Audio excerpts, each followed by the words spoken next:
Today marks our 21st day under communication lockdown. Since 0600 hours, we still can't send any messages out, even emergency signals to the fleet are blocked. Our backup beacon failed last week, and we tried using the orbital survey station to send a message, but the SAR radiation fried it within an hour. We currently have 1,287 people in the colony. Out of 5 water systems, only 1 is working. Water filtration is down to 42% and dropping. 4 sectors have water levels below what's needed to survive. We've started strict rationing for anything not directly tied to farming. The irrigation plans have been updated. Children now take turns collecting whatever water comes from the condensers. I checked the supplies myself. Most food dispensers only have powdered meal packs left. We have no fresh food and no working cold storage. The greenhouse dome broke during a windstorm last week. The anchor system locked up, and backup seals didn't activate in time. The farming drones are malfunctioning. They just fly in circles over dry soil and report crops that haven't grown since spring. Without access to the communication network, they're stuck running old commands. Technicians are trying to reprogram them directly, but it's hard in this heat, and the tools have no cooling left. The school terminal went completely offline. The backup now just shows a blinking cursor and a broken voice repeating, "I'm still learning." It's scared to students. One tried fixing it with a spoon. The spoon is now jammed in the back vent. I've sent 8 requests to Central Command. 6 went out before communications were cut off. 2 were hand-delivered by a small shuttle before the SAR presence stopped all launches. The reply has always been the same. Message received. Due to current policy restrictions, we cannot respond. Maintain order and system stability until further notice. Stay safe. Stay loyal. Stay loyal to who? The Escher already know we're here. The fleet isn't coming.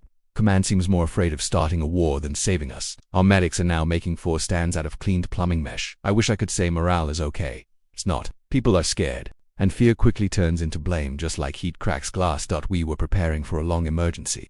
We set up new rotation shifts, turned unused airlocks into storage rooms, and rerouted grey water into emergency filters. I had just reviewed the 10th draft of a public statement meant to calm people down when the sirens started. Unidentified ship in orbit. We thought it was the Escher. I started writing an order for a civilian lockdown, expecting this to be an attack or a warning, but it wasn't. A single small ship entered orbit. It had mismatched hull panels. Some looks decades old. It didn't answer calls. No ID, no flags, nothing official. Our defense systems flagged it as unknown.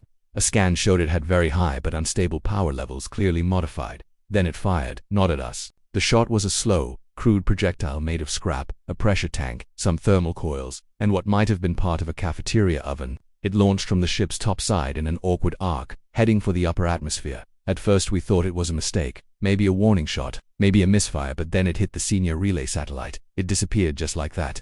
The satellite blinked out of existence in a quiet burst of heat, completely vaporized. There was no explosion, no warning, no counterattack, just a puff of heat, and then only small, spinning pieces of debris remained. Nothing larger than a human fist. Within 2 hours, the SAR presence in orbit vanished from our scanners. The small ship that fired didn't celebrate. It didn't ask for confirmation. It didn't send any messages. It simply drifted through the sky like it had nowhere else to be. It circled the valley twice, and then slowly descended behind the northern ridge, into the old irrigation fields. No request to land, no permissions, no identification codes. It landed like someone casually returning to their favorite picnic spot.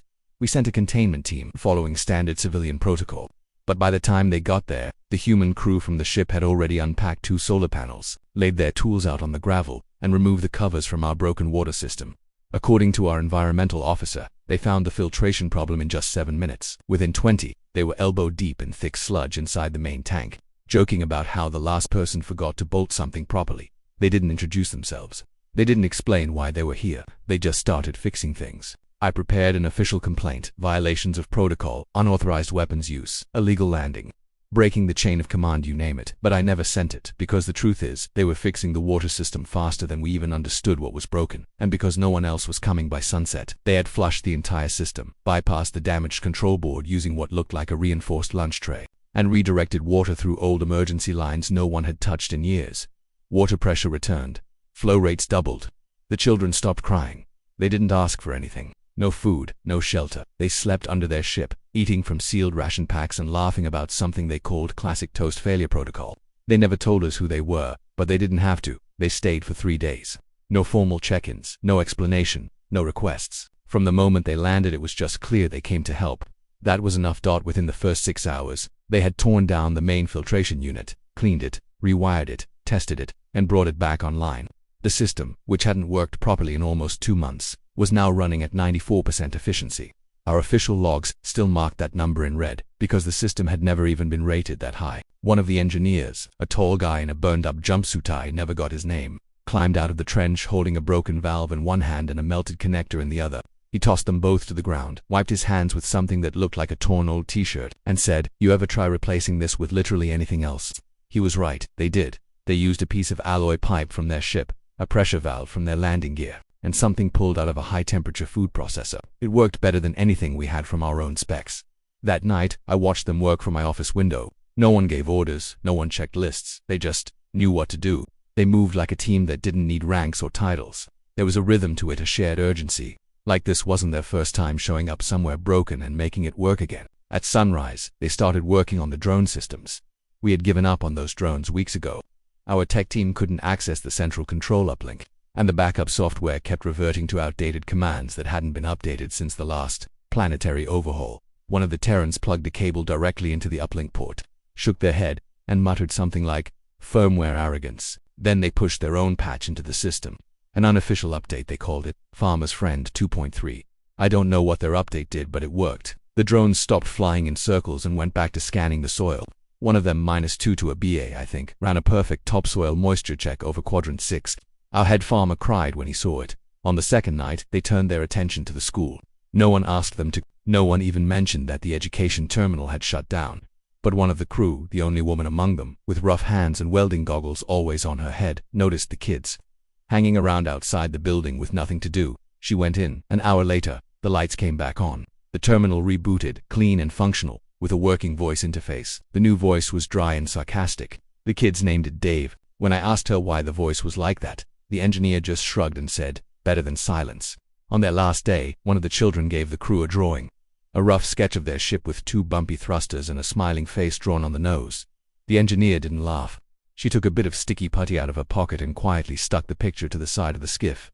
No speeches, no photos, just a simple moment of appreciation. Meanwhile, my counsel had started writing an official report, as protocol demanded: unauthorized contact, use of unregistered weapons, operating in a restricted fleet zone, all violations, all grounds for investigation. But no one submitted the report. Not out of fear, but because we knew exactly what would happen. The truth would be buried, edited, twisted until it meant nothing.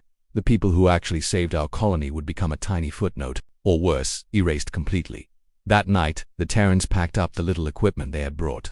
Before leaving, they placed a sealed crate in our storage room. Written on top in permanent marker were the words, "In case of." Inside were ration packs, a small solar cooker, 3 bottles of water purifiers, and a note, "You might need this before help arrives." They also left behind a handwritten list on the side of our utility cabinet. At the top it said, "Things you might want to fix next time."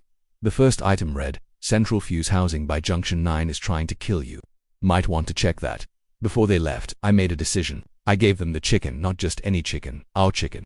The colony's unofficial mascot. Old, grumpy, and famous for escaping every locked coop we ever built.